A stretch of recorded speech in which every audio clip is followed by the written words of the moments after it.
Hey guys, welcome back to the AJ Analysis channel and the Scouting for Manchester United series, where today we are talking about Roméo Lavia, or Roméo Lavia. I'll be honest, I'm not entirely sure on pronunciation. I believe it's Roméo Lavia, the Southampton midfielder who has been absolutely brilliant this season, and is now seemingly available at a cut price, with Southampton of course getting relegated from the Premier League.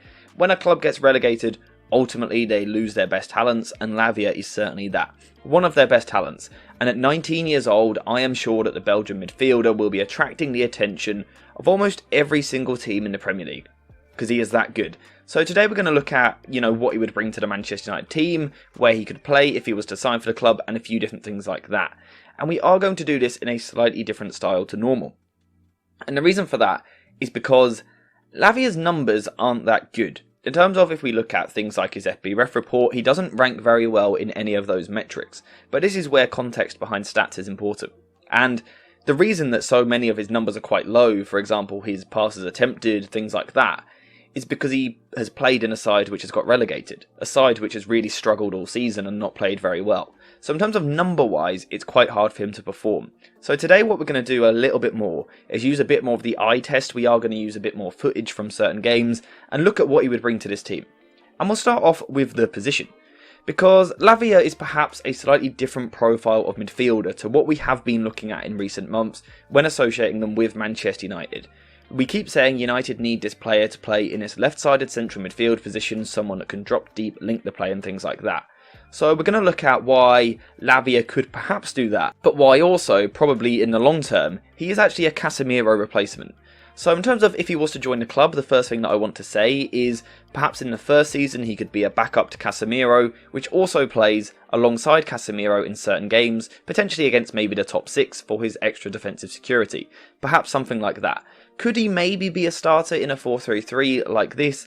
There is the potential, because as we are going to see, he is a very well-rounded, very technically secure player. So let's get straight into it. So first things first, Lavia is very well-rounded. From a technical point of view, he is absolutely brilliant on the ball in almost any situation. He's one of those rare players who, at a very young age, you can just put them in a situation and their brain seems to read the play and kind of be aware of what's around them, and their brain seems to function a second or two ahead of everyone else. They seem to know their next move before they even get the ball. Lavia is that sort of player. So technically and kind of mentally, he is very, very good. He's a very intelligent player and very good with the ball at his feet. And athletically, he is also very good as well. Something else which I like about him, and something which I like about any midfielder if they have this trait, is press resistance. Lavia is absolutely brilliant at receiving the ball in these areas, dropping a shoulder, using a bit of size and strength to turn away from his opponent and carry the ball forward. He is capable of doing this either by dropping into the middle. As I've said, in the past he has been a 6 in the Manchester City Academy where they won the league. He was a big part of their team, and he played as the solo holding midfielder, letting the others push forward. So he is used to dropping into this position between the two centre-backs, where he is comfortable receiving the ball. And like I said already, he does have that press resistance and that ability to turn. However, this season for Southampton, he's been in a 4-4-2. Of course, in a 4-4-2, you don't actually have a solo pivot. You have either 2 6s or 2 8s. But again, this is something Lavia is more than comfortable with. And again, he is more than comfortable receiving the ball in these areas, either from his fullback, his goalkeeper or his centre-back, receiving the ball, turning and moving forward. And this is something we can see. It's the first little bit of footage that we're going to look at using Once Video Analyzer Pro. Once Video Analyzer Pro, a really good analysis software which you guys should really check it out. I highly recommend it. There will be a link in the description down below, so make sure to go check it out. They give me this software and it is brilliant for these videos. But we can see that we've got Lavia kind of highlighted here, and the ball is going to come into him. He's going to receive the ball with his back to play. And what we can see is that intelligence. So he receives the ball here, and we can see that 2 players are quickly going to close in on him. However, Lavia is too intelligent. His movement is too good. His ability to shift the ball from one foot to the other is too good, as well as his low centre of gravity, which allows him to do things like this and turn away from players. And then also he has the kind of presence of mind to then play the pass as well. So he has just absorbed the pressure of 2 players like this very easily, absorbed the pressure, kind of shrugged them off, and then played the ball. That is a real sign of press resistance. And we also have another clip here when it loads. So again, Lavia is going to receive the ball here. However, what I like in particular about this move is the scanning that he does before he receives the ball. A big part of being press resistant and able to beat a man is knowing that the man is coming before you can get the ball. The way that you do that is by checking your shoulders. The best players in history, particularly in the midfield, have always checked their shoulder. They've constantly got their head on a swivel, so they know what's around them when they receive the ball.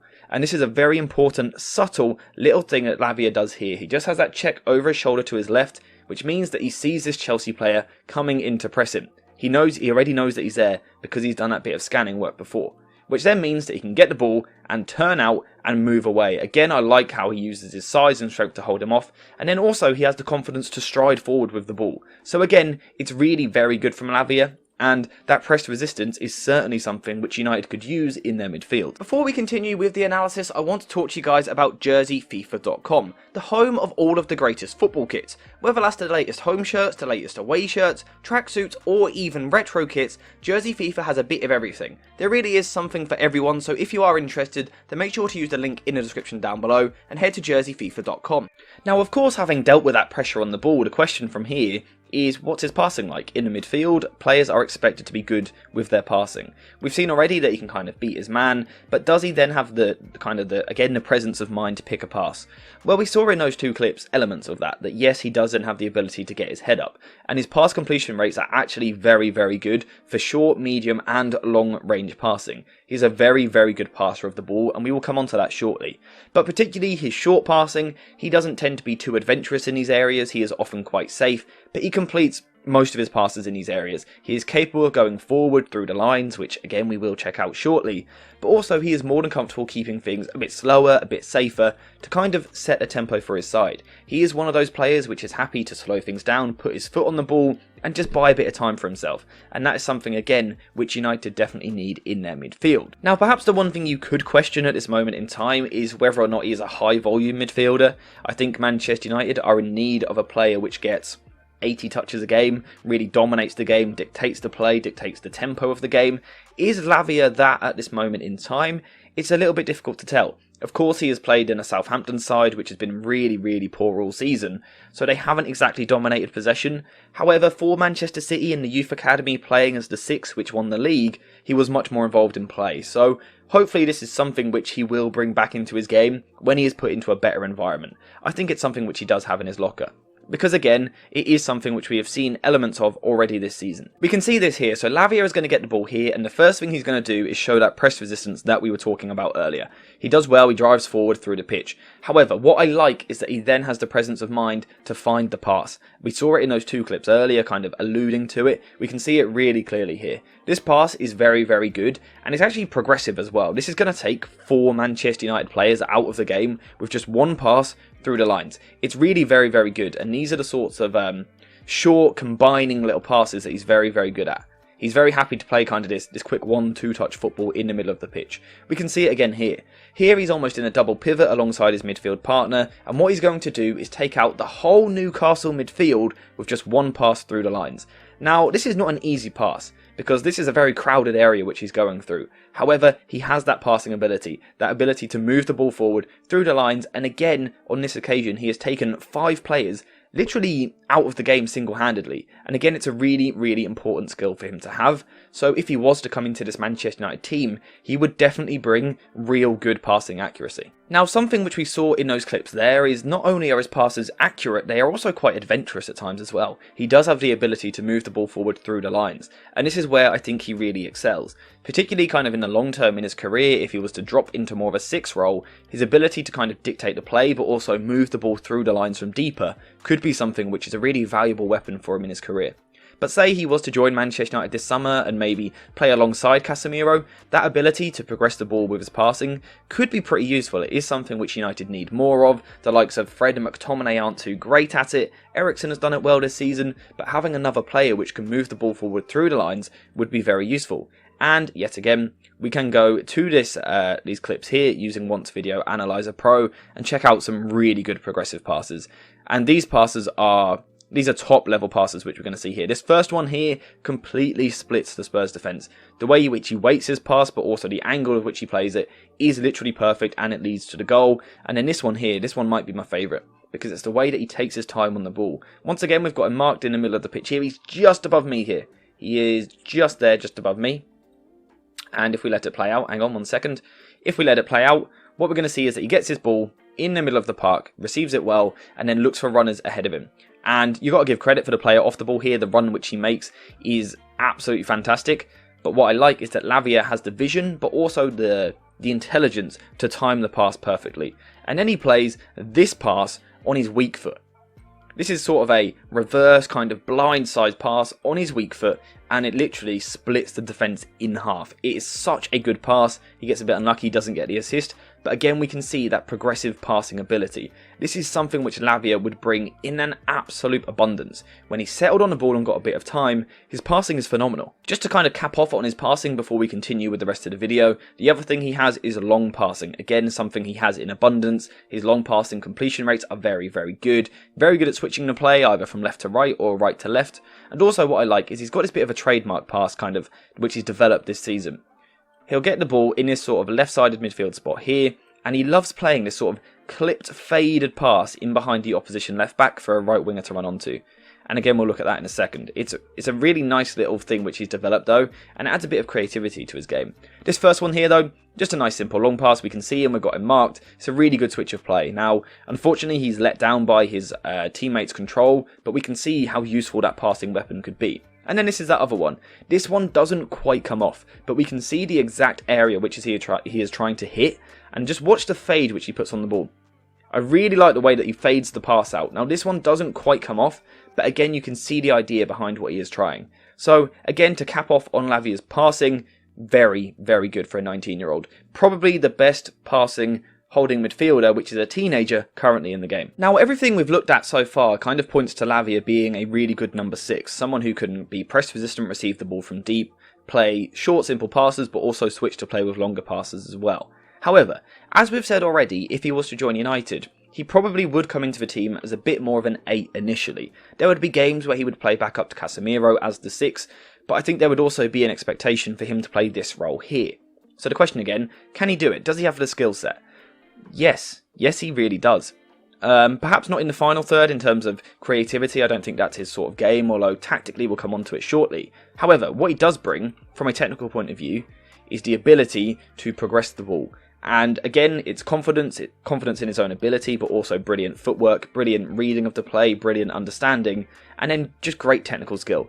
So we can see it here. Again, it's against Manchester United. Bruno Fernandes is going to press. Nothing wrong with what Bruno is doing here. Lavia is taking his time on the ball. However, what Lavia does is he just puts the centre of gravity this way. He's acting as though he's going to turn towards his right and then play that way. And this kind of baits Bruno Fernandes into really putting the pressure on. What Lavia does simply though is he just drops his shoulder, goes the other way. Bruno Fernandes is out the game, and Lavia can now progress the ball forward. He is very, very good at stepping forward with the ball. And then this one here is simply phenomenal. His team is under pressure against a top side like Manchester City. We know they counter-press well, not well enough to stop Lavia. Brilliant driving play, bit of skill to beat the man as well, but again it's just absolutely brilliant, and then he has the intelligence to play the pass as well. In terms of on the ball in the first 2/3 of the pitch, I think he brings a lot of what Erik ten Hag would want. On the ball, in possession, very, very good. Now, like I said in the final third, I don't think he's not quite what United need, but I will come on to that a bit later. First, I want to look at the defensive side of things, because, again, he is a 6. Now, I'm aware this video is becoming a little bit of a longer video, however, Lavia does deserve it, because at 19 years old, he is so good. So, defensively, what is he good at? A bit of everything, really. Again, being a 6, he is used to playing quite deep. Again, in that Manchester City youth team, which won the league, he was often the solo 6, which allowed Manchester City to push loads of players really high. Lavia was trusted to kind of sit in front of the defence and help out. So that is certainly something that he could do. In terms of defending the counter-attack, he's got excellent recovery pace. He's very capable of going and defending in wide areas, which we will see shortly. But also, his reading of the play in the middle is very good. In terms of if he's playing a little bit higher, he's able to pounce out, read the play, intercept the pass, and put his team back on the front foot. And I also think we could see him develop into a midfielder which can press as well. It's not really the job of a number 6, but if he was to come in as an 8, there would be this expectation for him to press at times, and I think he could do it. We've seen glimpses of it for Southampton this season, playing alongside James Ward-Prowse. There was a game against Spurs 2 or 3 months ago where he was used in that double pivot, and he often pressed quite high in that game, and he done it pretty well. So again, I think it's something he could do. Defensively, all round, just a really, really good ball winner. This first clip here, if we highlight him in the middle here, kind of shows that his reading of the play. He's in between the two players here, makes the right decision, picks up the right position, and intercepts the pass. It's not a great pass, but he does well to reach out and intercept. And then again, he has that intelligence and that composure to play the pass. Some players would kind of panic and boot it clear. Not Lavia, he wants to keep the ball for his side. His understanding in general is just so good for a 19-year-old. And then again, we've got an interception here, again against Manchester United. The ball is going to come forward from Scott McTominay, aiming towards Bruno Fernandes, but Lavia reads the play and reaches out just in front of him to intercept the pass. And guess what? Again, he then has the composure to play the pass. These are things which you can't necessarily teach. These are things which certain players, I don't know why, certain players just have it. Lavia really has that reading of the play, but also, as well importantly, he can break up play, he can be a bit more physical. Here we can see him defending in the right back position. Again, it is against Manchester United. His fullback, Kyle Walker-Peters, has been caught out, but Lavia is more than happy to drop in, cover him, and then put a tackle in to break up the play. It's all just really, really good, and all round he is an excellent ball-winning midfielder, excellent at putting a tackle in and really protecting his defensive unit. Now, he is still young, there are still flaws to his game from a defensive point of view. At times, if he is a solo pivot, he can get dragged wide when he doesn't need to. I would say that he's improved at this season in a double pivot at Southampton. However, it's something which he needs to work on. Maybe it's a concentration issue at times, or maybe it is a tactical problem with his side. I'm not too sure at the moment. However, again, being 19 years old, and at the start of the year he was 18. He's 19 and 4 months or something at the moment, so he is still very, very young and has so much time to develop. He's only just played his first season in senior football in the Premier League, and I mean, he's been absolutely fantastic, absolutely incredible. And those flaws that he does have, maybe his presence in the final third and his concentration at times off the ball, those are things which could develop. So now it's time to look at, just quickly before we finish the video, how would he fit in Erik ten Hag's side? Because, like I've said, he looks really good on the ball in the first 2 phases, but in the final third he really doesn't have much to offer at all. So how could Ten Hag kind of work with that? Well, one solution could be to play him reasonably deep in some sort of 3-2-5 shape. If we put United in this shape like this, and it's going to allow Rashford to play a bit narrower than what he does at the moment, it's going to allow Luke Shaw to push really high, and we know Lavia can find him with his long passing. So we could see United in a 3-2-4-1 shape, something a little bit like this. You've got plenty of progression from Lavia in these deeper areas. You've got the ability for the 2 wider centre-backs to step forward. You've got your width being provided by Luke Shaw and Antony, and it looks like quite a good attacking setup. The other option is also perhaps a bit more of a 3-1-6. If Dalot wants to push further forward, Casemiro drop in between the centre-backs, and then again have Lavia kind of as a solo pivot in the middle. This is another weapon which United could use. It's another way in which Lavia could be used by Erik ten Hag. The question is, now, do I think United should sign him? And it's a really tricky one. I am massively of the opinion that your transfer business should all be planned out in advance, and you know what you want to do. You want this sort of player at this time to do this job. However, every now and then you have to be a bit opportunistic, and players kind of appear and become available for a reason which you may not have expected. Southampton being relegated. It could be the opportunity to go get Lavia before someone else does, because I think people will be sniffing about. If I was Arsenal, I would be looking. If I was City, I would be looking at bringing him back as backup for Rodri. If I was Chelsea, I'd be looking at bringing him in. At Liverpool, as a Fabinho replacement or someone to rotate with Fabinho. Again, I would be looking at it. I think a lot of top teams will be after him. The question is, do United need him right now? I think in 3 years' time, he could be the perfect number 6 to replace Casemiro. The problem is, United have to fix so many other problems at the moment that can they afford to sign a player which isn't perhaps quite ready? Especially depending on the fee. I have no idea what the fee would be. No idea. I think the way that I see it is that if Manchester United can sign all the other positions which they need, in Ten Hag's opinion, and sign Lavia plus another midfielder, then I think it would be good business. Do I think Lavia is ready to come into the team and play 30 games in the Premier League and 10 games in the Champions League and all the cup competitions to help United really push on all fronts? Not sure. I don't think he is of that level at this moment in time. I think he will be in his career, absolutely, because he's quality. But he's probably not quite there yet. So if United were to sign Lavia and kind of bring him into the midfield, I do think they would need another midfielder as well. So basically, should Manchester United sign him, it is fully dependent on the funds available. We have no idea what's happening with the takeover, financial fair play, what United will be able to spend in the summer, how well Ten Hag will be backed. We just don't know at this moment in time. Lavia, however, he will be going somewhere this summer, and it would be a big loss if Manchester United don't get him. It would be a real missed opportunity, but like I said, we're just going to have to wait and see how it plays out. I would be watching him. If I'm Erik Ten Hag, he's on the shortlist of players that, can play back up to Casemiro, can play as the 8 as well if you need to. He is that sort of player which can do a few different roles. He's still young, so he should be somewhat content with slightly less game time than what a more seasoned player might. So I'd be looking to bring him in if you can do it for the right price and the opportunity arises. But let me know what you think in the comments down below. For me, he is the best teenage holding midfielder on the planet at the moment, and he doesn't deserve to be playing in the Championship. So I'm sure he will get his move. But let me know what you think. How well do you rate him? What are his strengths that I haven't covered? Any other weaknesses that I haven't covered as well? Because, again, he is still young. He's going to have flaws to his game, which he needs to develop. Apart from that, though, thank you guys for watching. I hope you have enjoyed the video. If you could subscribe before you leave, it would be greatly, greatly appreciated. Apart from that, thanks for watching. I hope you have enjoyed it. And as always, I will see you in the next one.